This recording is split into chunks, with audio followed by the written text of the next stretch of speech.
Welcome to our next video in the series on condensed matter theory. In this video I want to talk about n-particle basis state and provide a solution to the problem that when you want to fulfill Pauli principle that no two particles can be in the same one particle spin orbital, then or wave function, one particle state, then you have to fully antisymmetrize your wave functions in the coordinates, which leads to n faculty terms per wave function, per basis state. And the solution is to go to second quantization. And that's the notation that I want to introduce in this video. The name second quantization is actually a very bad name. We do not quantize anything new. It is just a different language that we're going to use for a powerful notation. Let's start our video by briefly recapping the bracket notation. We have defined inner products as integrals over wave functions, and we can write inner products as brackets, bra and get factors, where a bracket between two wave functions, psi and phi, is given by an integral over the coordinates, so over R3, of our wave functions, where the one in the bra is complex conjugated with coordinates R1 to Rn, and phi R1 up to Rn, and then our infinitesimal integrands from R1 to Rn. We have states in our system, and a state is very much defined as in statistical physics, the microstate, where we define all positions and momenta of our electrons classically, and in quantum mechanics these are the wave functions that we have here on the right, psi and phi with n coordinates, or the state vectors in a complex Hilbert space, which we can write as bra and ket vectors, left and right-handed vectors, on a basis in a complex Hilbert space. Now let's introduce second quantization to be able to write down our wave functions not as a sum over, not as a determinant, a sum over n faculty terms, but as a single string of creation operators.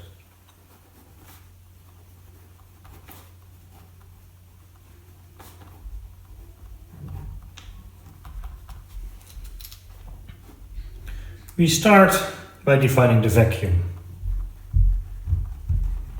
That is a single zero particle wave function, so it has zero coordinates and defines a state without any particles. Then we can define a one particle basis, and let's label these states by tau, element from 1 to small n. That means we have a set of orthonormal wave functions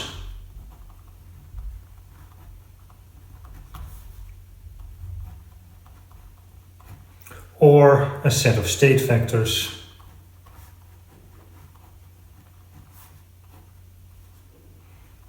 psi tau. We can now define, with the use of a creation operator, out of the vacuum our state vectors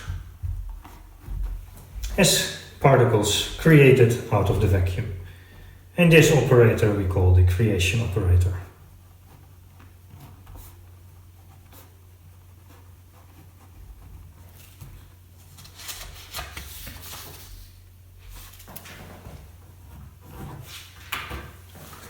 So far all we have done is just writing our one particle basis states as creation operators acting on the vacuum.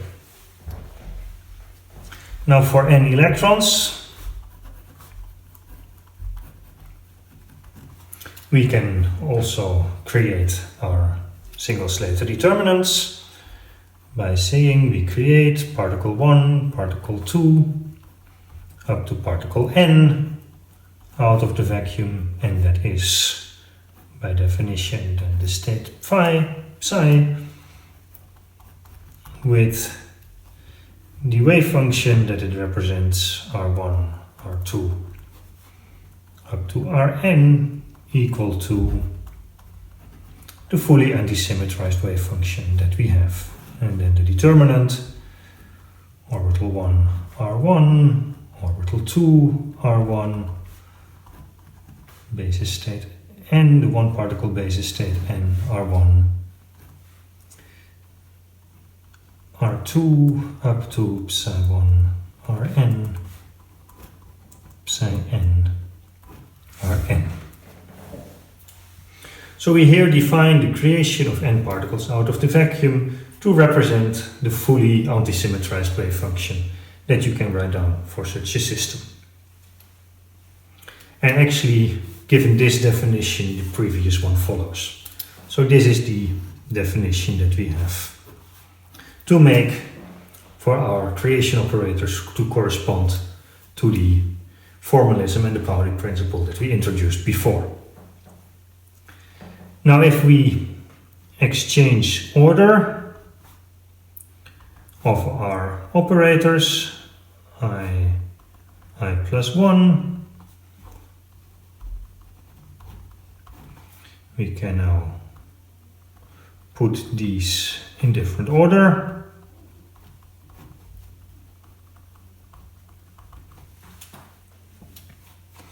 Then we see what we do here is exchange two columns or two rows in a determinant, and that introduces a minus sign. So these are equal up to a minus sign. We can generate this behavior if we put AntiComputation relations on our operators. So we define that A dagger alpha, A dagger beta, the anticommutator equal to A dagger alpha, A dagger beta plus A dagger beta, A dagger alpha is equal to 0. With this definition, this is fulfilled in that this behavior, we have the correct behavior for our Slater determinants that fulfill the Pauli principle. So what we are after is a definition of commutators between our operators such that we can write our wave functions as creation operators acting on the vacuum, and the Pauli principle is encoded in the commutation behavior of our operators. Now this is true for the creation operators. We can of course take the Hermitian conjugate, which is equal to an bra vector and then the complex Hermitian conjugate of the creation operator, which we will call the annihilation operator.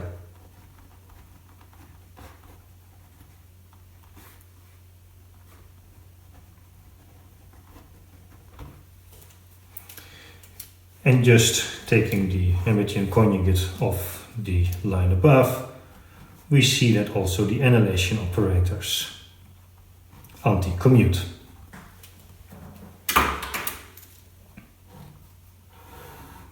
So that's the second set of anti-commutation relations that we have and gonna use.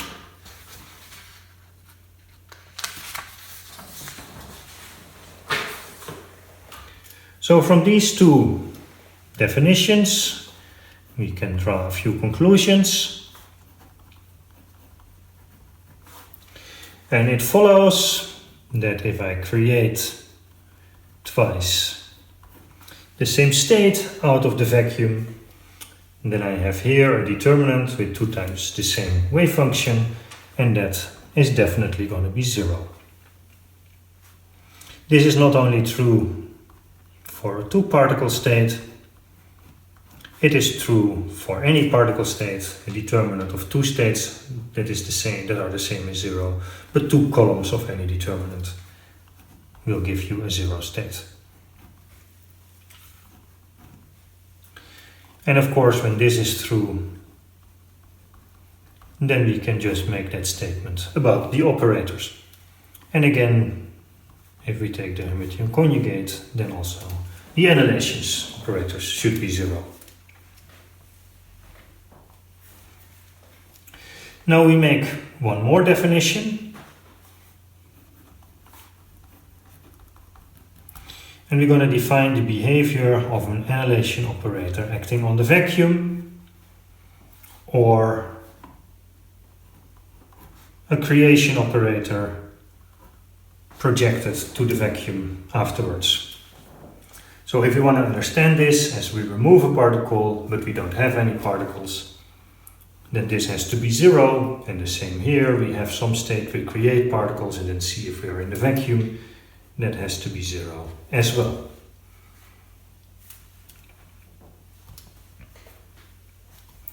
And again, from these we can conclude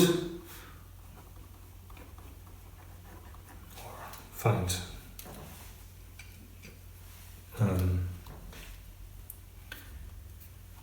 results from this, that if I take the expectation value from A dagger alpha A beta plus A beta A dagger alpha, that this has to be equal to delta alpha beta. Annihilating something from the vacuum is 0. Here I create a particle and I annihilate the particle just by the definition. This is the inner product of 2 states, which is the delta function of those 2 states. And this actually is not only true for the vacuum, but this is true for any state. 1, 2 is delta alpha beta psi 1 psi 2 for any psi 1 psi 2.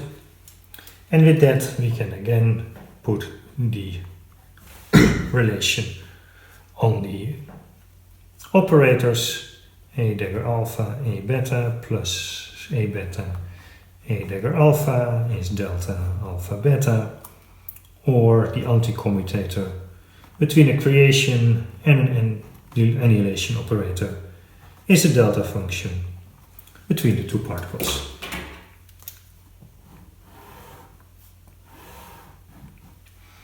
So what we have done is replacing a single Slater determinant with n faculty terms for n particles by a single string of n creation operators acting on the vacuum, and commutation relations or anti-commutation relations between our creation, annihilation, or creation and annihilation operators. And with those we can replace a fully antisymmetric wave function by a single term and solve the problem of not being able to write down our single Slater determinant basis functions. Now we do not only need to write down wave functions, we also have to look at operators.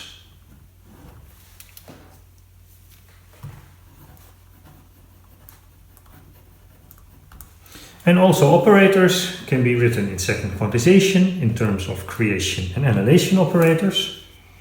And we have to distinguish here between 1-particle operators and 2-particle operators.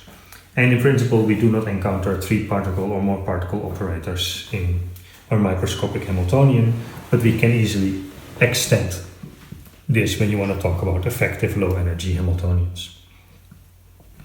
1-particle operators are, for example, potentials,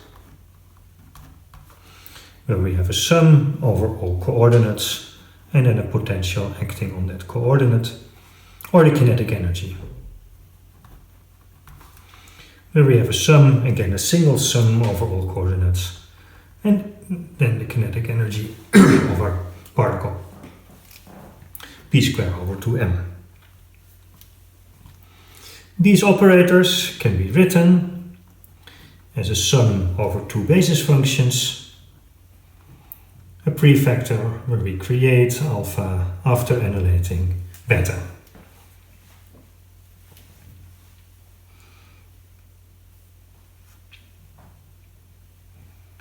We can represent this graphically, where we say we have a particle with quantum number beta coming in, it scatters from our potential, it then turns into a particle with quantum number alpha, and it scatters off the potential, and the potential has the strength epsilon alpha beta.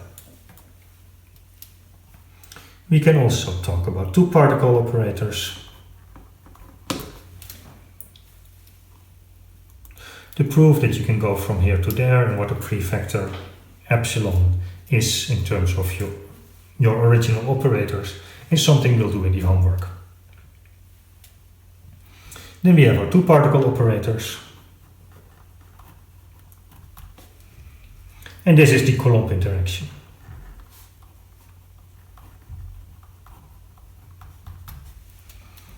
And the two particle operator is a sum over all electrons 2 times 1/2 and then our 4 pi epsilon 0 to get the work units, e square Ri minus Rj, e square over the distance.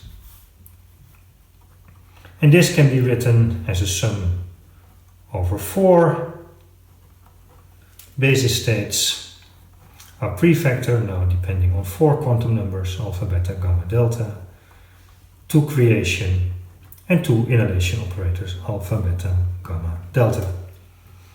And again we can represent this graphically, where we have one particle coming in and going out, changing quantum number gamma to beta, another particle coming in, going out, changing quantum number delta to alpha, and they scatter from each other with a scattering factor of alpha, beta, gamma, delta.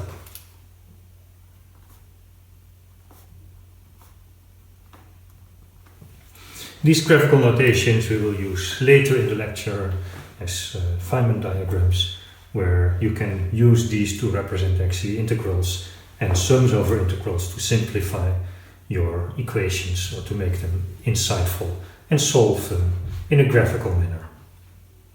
So what we have done is basically replace the notation of n faculty terms in one particle or in n particle wave functions, the basis states, into a single string of operators with commutation relations, where we now can also write the operators in terms of commutation, in terms of creation and annihilation operators.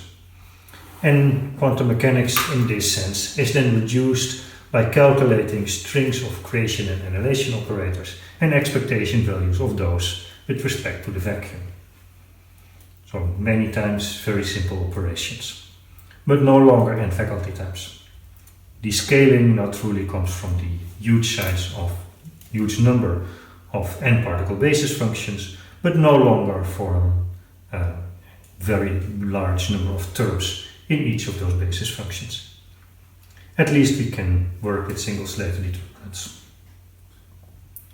Very good. So this is the notation that we will use during our lecture. And the next lecture will be short, where I want to give a short recap on how we write down our wave functions and what basis states are, single particle basis states and particle basis states in our Hilbert space. And then we can continue with looking at material properties, starting in the Drude model. So actually we start classically, but then we quickly go to the quantum mechanical case in the Sommerfeld model, and then include the lattice and continue from there. Thank you very much for your attention. We see each other next time. Stay healthy.